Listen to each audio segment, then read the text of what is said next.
Question number 21 এ বলা আছে and I choose never to stoop, আমি কখনোই স্টুপ করব না। এটা কে বলছে না, এটা বলছে ডিউক।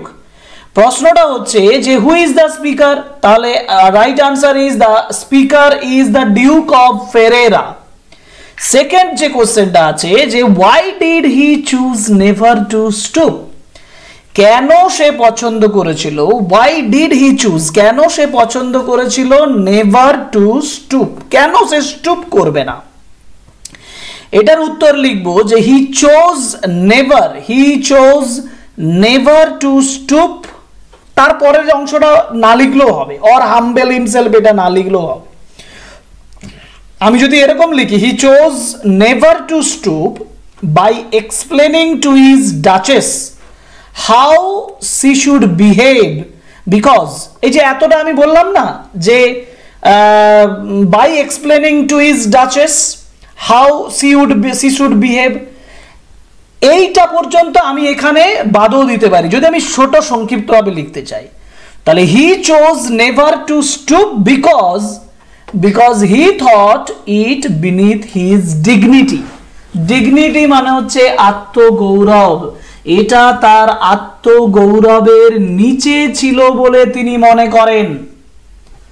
এবার কোশ্চেন নাম্বার 22 তে বলেছে দিস গ্রিউ, খুব ইম্পর্টেন্ট লাইন, যদি কোশ্চেন প্রবলেম করে দিতে চায়, যদি মনে করে যে স্টুডেন্টকে আটকাবো, তাহলে এই কোশ্চেনে দেওয়ার চান্স সব থেকে বেশি। কেন বলছে this grew, what is meant by this, ওই যে দিস বলেছে না, ওটা দ্বারা কি বোঝাতে চেয়েছে। So this grew refers to the Duke's increasing annoyance and displeasure, ডিউকের অ্যানোয়েন্স বিরক্তি আর ডিসপ্লিজার মানে দুঃখ, মানে তার যে রাগ, এইটা at the duchess's friendly and cheerful behaviour, তার বন্ধুত্বপূর্ণ, তার আনন্দপূর্ণ আচরণ অন্যান্যদের সঙ্গে তার প্রতি।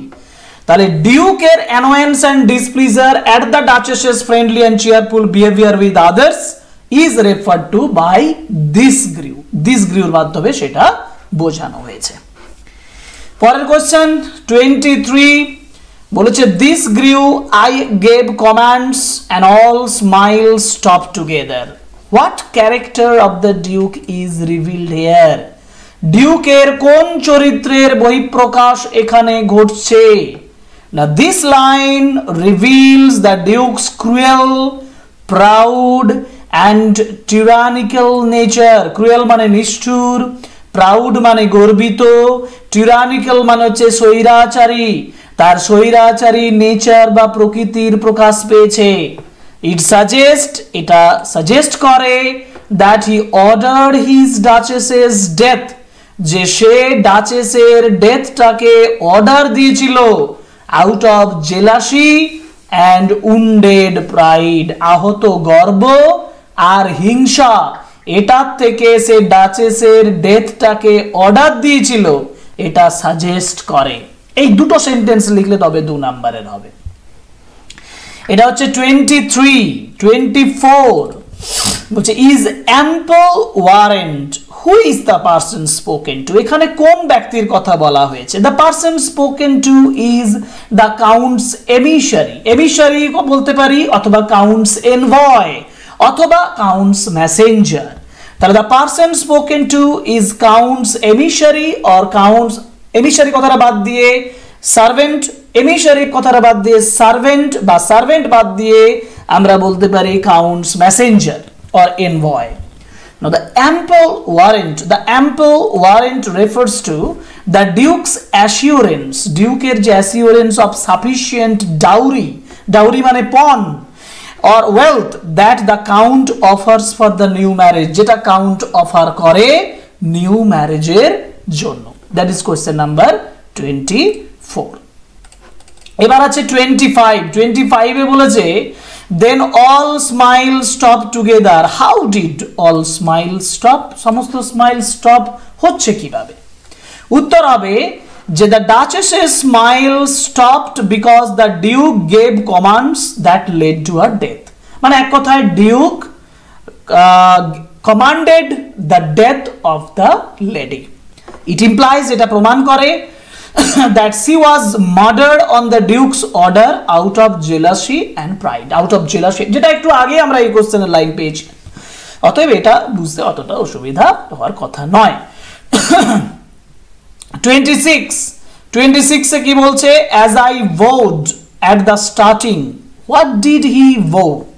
সে কি vow করছে, vow মানে প্রমিস, সে কি প্রমিস করছে না, the duke avowed, duke promise করছে his appreciation of the count's generosity, কাউন্টের যে জেনারোসিটি উদারতা, তার যে অ্যাপ্রিসিয়েশন প্রশংসা, সেটা প্রমিস করছে ইন ম্যাটার্স অফ ডাউরি, ডাউরির ব্যাপারে at the beginning of the marriage negotiation, marriage নেগোসিয়েশনের শুরুতেই the duke avowed his appreciations of the count's generosity in matters of dowry, কাউন্টের যে জেনারোসিটি ডাউরির ব্যাপারে সেটাকে ডিউক অ্যাভয়েড করছে ম্যারেজ নেগোসিয়েশনের সময়। এটা হচ্ছে কোশ্চেন নাম্বার 26। এবার আমরা পাবো কোশ্চেন নাম্বার 27, বলছে thought a rarity, what was the rarity, রেয়ারিটিটা কি, অ্যান্ড হু মেড দেম, এবং কে এই রেয়ারিটিটা তৈরি করছে। সঠিক উত্তর হচ্ছে the bronze statue of Neptune, নেপচুনের যে ব্রোঞ্জ স্ট্যাচুটা টেমিং এ সি হর্স, যেটা একটা সি হর্সকে টেমিং করছে, was thought to be a rarity. This was the rare, মানে the rare image of the Neptune controlling the seahorse, stemming the seahorse is the rare object. এটাই একটা rare object। এবং প্রশ্নটা তার সঙ্গে যেটা বলেছে যে who made it or who it was made by Claus of Innsbruck, a famous sculptor, sculpture মানে ভাস্কর্যবিদ, বিখ্যাত ভাস্কর্যবিদ ক্লজ অফ ইন্সবার্গ এটা ইয়ে করেছেন, তৈরি করেছেন। এখানে একবার এই ইন্সবার্গ যে স্পেলিংটা আছে এটা একটু চেক করে নিতে হবে টেক্সটটা থেকে। পরের প্রশ্ন হচ্ছে what rare piece of art did the duke show to the envoy of the foreign count, foreign কাউন্টের এনভয়ের কাছে কোন রেয়ার পিসটা দেখিয়েছেন? উত্তর হচ্ছে the duke showed the envoy a bronze statue of Neptune taming a seahorse. The Duke showed, Duke দেখিয়েছে the envoy, envoy কে দেখিয়েছে a bronze statue of Neptune, নেপচুনের bronze statue taming a seahorse, যেটা একটা seahorse কে টেম করছে, created by Claus of Innsbruck, যেটা Claus of Innsbruck তৈরি করেছিল। Next 29, who was Neptune? Neptune K? Neptune হচ্ছে, Neptune is a Roman god of the sea, often depicted holding a trident and controlling the sea creatures, মানে Neptune হচ্ছে Roman god of C, যাকে depict করা হয়, who is depicted holding a trident and controlling the sea creatures. Next question, what does the sculpture of Neptune taming a seahorse symbolically suggest? আচ্ছা, এটা কি suggest করে? এটা suggest করে the authority of the Duke. The sculpture symbolically suggests the Duke's pride, authority and desire to dominate and control others, just as Neptune tames the seahorse, a reflection of how the Duke controlled his duchess.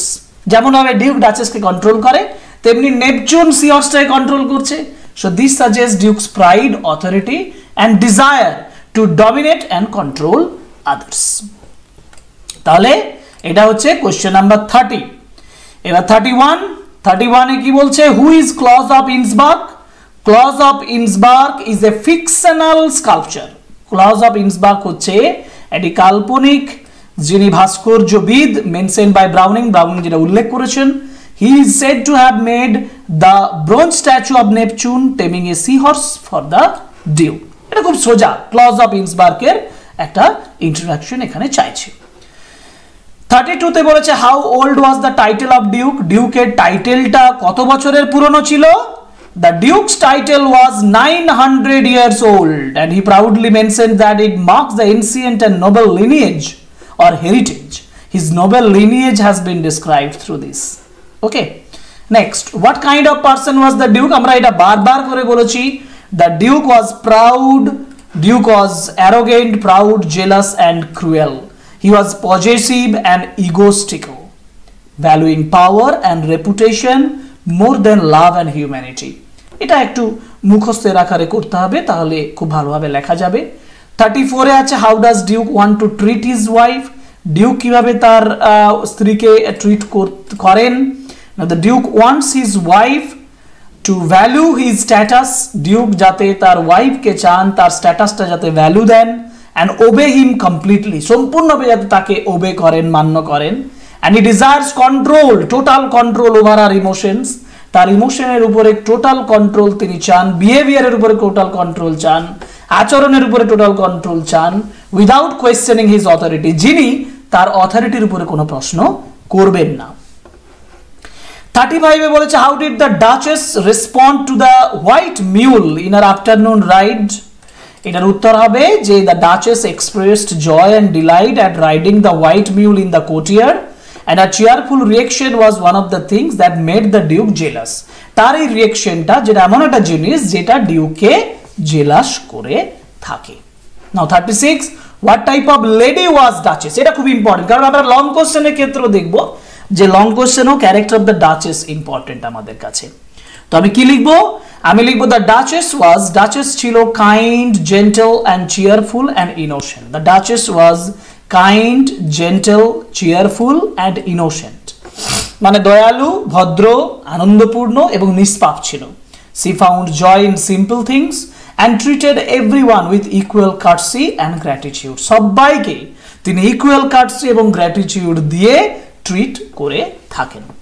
R last question যেটা আছে, what characteristic trait of the Duke's character can be discerned when he refers to the bronze statue of the Neptune, যেটা আমরা একটু আগেই পেলাম, যেটা sculpture bronze স্ট্যাচুটা present করে ডিউকের authoritative নেচারকে, অর্থাৎ Duke's reference to the statue shows his pride, arrogance and love for domination, it reflects his desire to control others just as Neptune taming the sea horse, symbolizing his tyrannical nature. So it suggests the natures of tyrant in the Duke. এগুলোই হচ্ছে 37 questions মোট, মূল যেটা Duff and দাত্তের question banks থেকে আলোচনা করলাম। Important SAQ from my last duchess written by Robert Browning.